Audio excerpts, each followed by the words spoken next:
जय मां इंद्राक्षी, जय अम्बे। 10 अप्रैल को एक अति विशेष योग है, जिस योग में या यूं कह ले जिस मुहूर्त में समय में अनेकों प्रकार के कार्य सिद्ध होते हैं, अनेकों प्रकार के मंत्र तंत्र यंत्र की सिद्धि प्राप्त होती है और उसी के साथ साथ हम अनेकों प्रकार की जड़ी, कोई यंत्र, कोई ऐसे ताबीज बना करके भी धारण कर सकते हैं। ऐसा योग दुर्लभ होता है, हालांकि आता जरूर है, लेकिन नवरात्र में ऐसा योग आना अपने आप में विशेष माना जाता है। जी हाँ, 10 अप्रैल सन 2022 दिन रविवार, पुष्य नक्षत्र है। पुष्य नक्षत्र अगर रविवार में पड़ जाए तो इसको रवि पुष्य नक्षत्र कहा जाता है। अनेकों प्रकार के कार्य इसमें सिद्ध होते हैं। अब आइए, सबसे पहले मैं आपको एक बहुत बढ़िया बात बता देता हूं, आपके काम आएगी।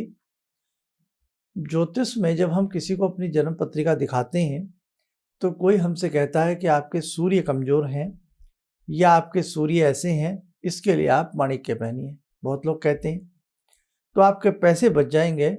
माणिक्य की जगह हम बिलपत्र, जो बेलपत्र होता है, उसकी जड़ यदि पुष्य नक्षत्र में हम धारण कर लें तो हजारों लाखों रुपए तक माणिक आता है।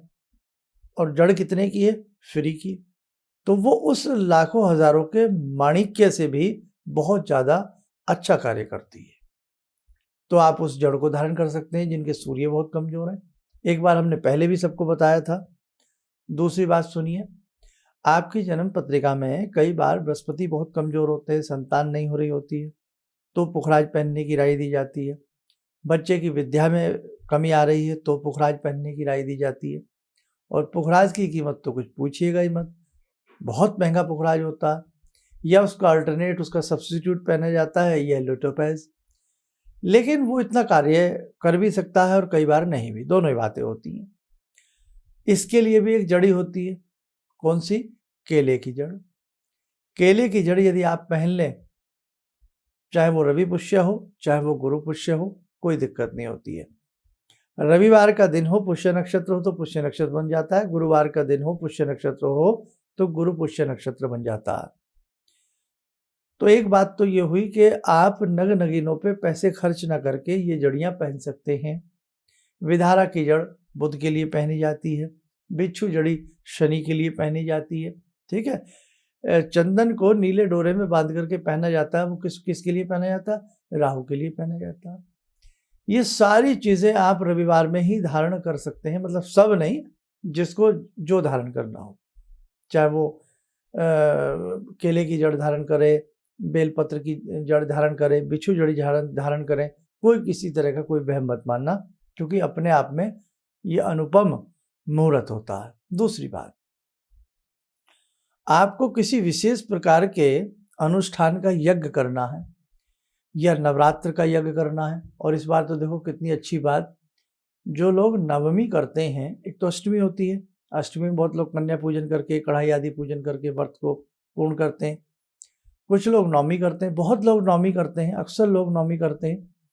तो उस दिन नवमी भी है और उसके साथ साथ रवि पुष्य नक्षत्र भी है। उस दिन घर में यज्ञ करना, कन्या पूजन करना, कलश में जो जल है उसके सारे घर में छींटे देना, कलश के जल का महत्व और कढ़ाई पूजन की बातें हमने अपने नवरात्र प्रोग्राम में बताई हैं, वो भी आप हमारे देखते रहिएगा। बहुत अच्छी बात है। और हम भी, जितने भी हमारे साधक हमारा कार्यक्रम सुनते हैं, देखते हैं, या जिनको हमने नवरात्र में 25 मार्च के एक एपिसोड में हमने एक विशेष अनुष्ठान की बात कही थी, तो जो उस अनुष्ठान से जुड़े हैं, जिन्होंने नाम लिखवाया है, उन सबके निमित्त विश्व शांति हेतु और साथ ही सबके कार्य सिद्धि हेतु, स्वास्थ्य सिद्धि हेतु हम एक विशेष प्रकार का यज्ञ कर रहे हैं। हम भी उसी दिन कर रहे हैं, क्योंकि अद्भुत मुहूर्त है। ऐसा मुहूर्त बार बार जल्दी से नहीं मिलता, वो भी भगवती के दिनों में, नवरात्र में। तो साधकों, मैंने आपको समझा दिया है कि रवि पुष्य नक्षत्र बहुत कीमती है, उसका आप फायदा उठाएं। और इसी के साथ एक बात और बताऊं, बहुत लोग हमसे पूछते हैं कि पुष्य नक्षत्र का समय कब तक है।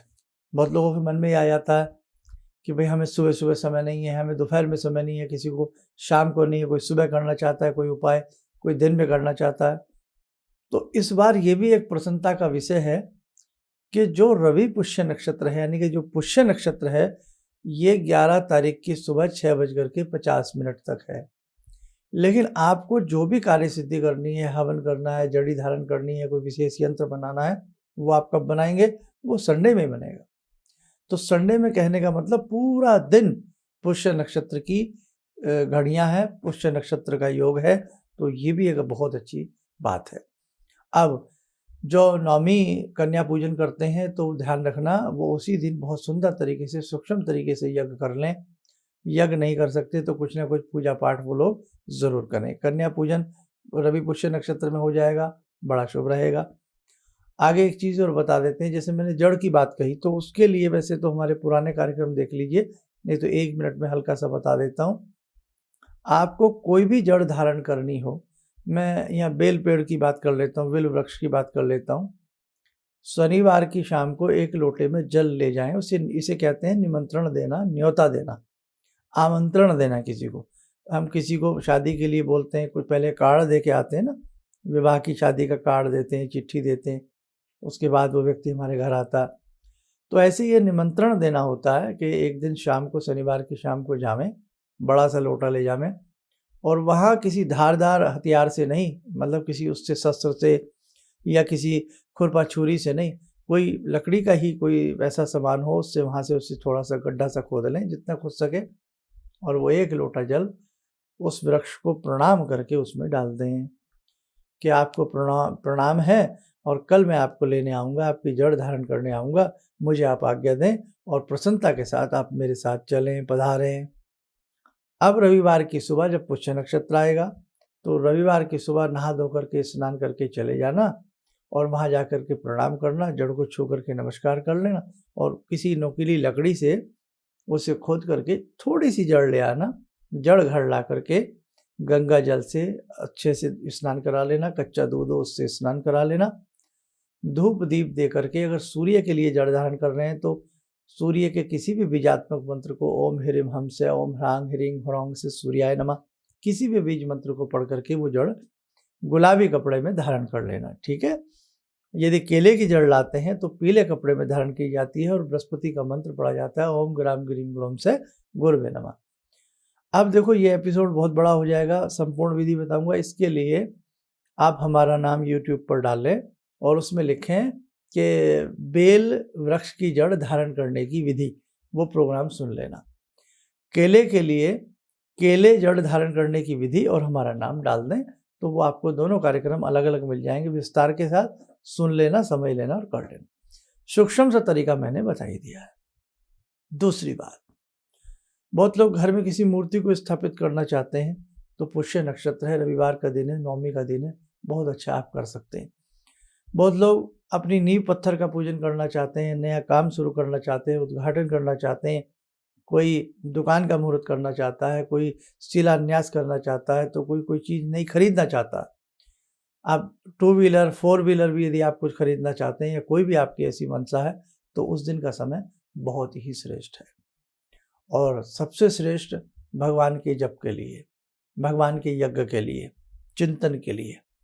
तो जिन्होंने दुर्गा सप्तशती से कुछ ना किया हो, जिन्होंने किसी मंत्र को ना पढ़ा हो या कुछ ना किया हो, तो ध्यान रखना, रवि पुष्य नक्षत्र से यानी कि 10 अप्रैल से प्रयास करना, कुछ ना कुछ आप अपनी किसी भी मंत्र की 1 माला, 3 माला, 4 माला करना जरूर प्रारंभ कर देना। और बहुत लोग ऐसे भी हैं जो नाना भांति के यंत्रों को बनाने का मन रखते हैं। तो हमने एक बार सूर्य यंत्र की विधि बताई थी, तो आप सूर्य यंत्र बनाने का तरीका, वो भी हमारा नाम डाल करके देख सकते हैं, वो भी आप रविवार में बना सकते हैं। एक चीज़ और मैं आपको बताऊं, बहुत ही बढ़िया चीज़ बता रहा हूँ, कुछ भी ना हो आपसे 10 अप्रैल को, तो थोड़ा बहुत जो आप भक्ति पूजा करते हैं वो अच्छे से श्रद्धा से करना। जो नवरात्र कर रहे हैं और पूरी जैसे हमने विधि बताई थी वैसे कर रहे हैं, तो वो उस दिन कन्या पूजन और कलश का जल सारे घर में छींटे मारना। कलश के जल का बहुत महत्व होता है, ब्रह्मा विष्णु महेश का वास होता है, कलश में बहुत सारी चीज़ों का वास होता है, शुभ शक्तियों का वास होता है, और जल जीवन है, तो जीवन जो चीज़ हमें प्रदान करती हो वो वैसे ही पूजनीय हो जाती है। ठीक है। और एक चीज़ और मैं बता रहा था आपको, बहुत अच्छी बात, कि कल के दिन पूजा पाठ तो जरूर करना, यानी कि कल से मेरा मतलब है 10 अप्रैल से, अपने घर में शुभ लाभ कहीं ना कहीं लिख देना। जहाँ पूजा पाठ करते हैं वहाँ शुभ लाभ लिख करके एक तरफ शुभ, बीच में स्वास्तिक बना देना, दूसरी तरफ लाभ लिख देना। ऐसा अपनी रसोई में कर लेना, ईशान्य कोण में हो सके या उत्तर की दीवार पे हो सके या पूरब की दीवार पे हो सके, शुभ लाभ लिख लेना। ऐसे अपने पूजा घर में लिख लेना या भंडार गृह में लिख लेना, अपने गल्ला लॉकर तिजोरी पे लिख लेना, बहुत ही अच्छा रहेगा। और उसको बाद में धूप दीप दे देना।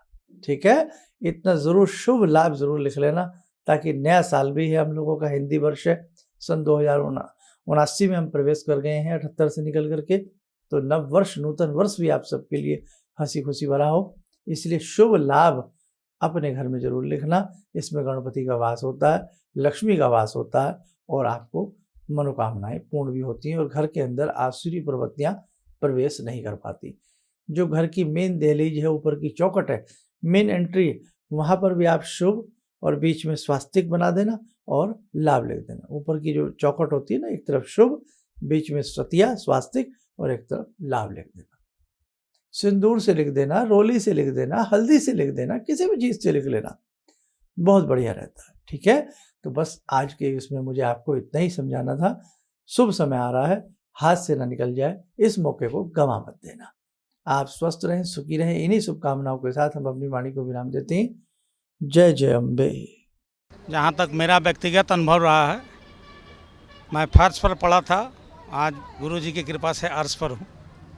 गुरुजी ने एक मंत्र, जब पहली बार मिला था तो मैं ऐसी परिस्थिति में गिरा हुआ था कि मेरे को ये लगता था कि मैं जिधर भी जाऊँ मेरे तरफ, एक तरफ कुआं एक तरफ खाई वाली स्थिति मेरे साथ थी।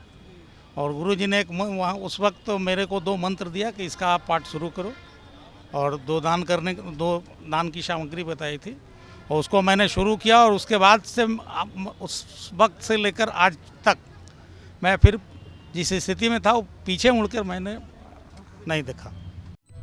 किसी भी समस्या के समाधान के लिए मिले प्रसिद्ध हस्तरेखा एवं वास्तु विशेषज्ञ प्रोफेसर धर्मेंद्र शर्मा जी से। नोट: शिविर में भाग लेने हेतु एवं व्यक्तिगत रूप से मिलने के लिए कॉल करने का समय सुबह 10 बजे से शाम 6 बजे तक। हमारे विभिन्न ज्ञानवर्धक कार्यक्रम देखने के लिए आप हमें अभी सब्सक्राइब करें, बेल आइकन को प्रेस करें ताकि आप देख सकें हमारा कार्यक्रम सबसे पहले। और अधिक जानकारी के लिए फेसबुक पेज को लाइक करना न भूलें।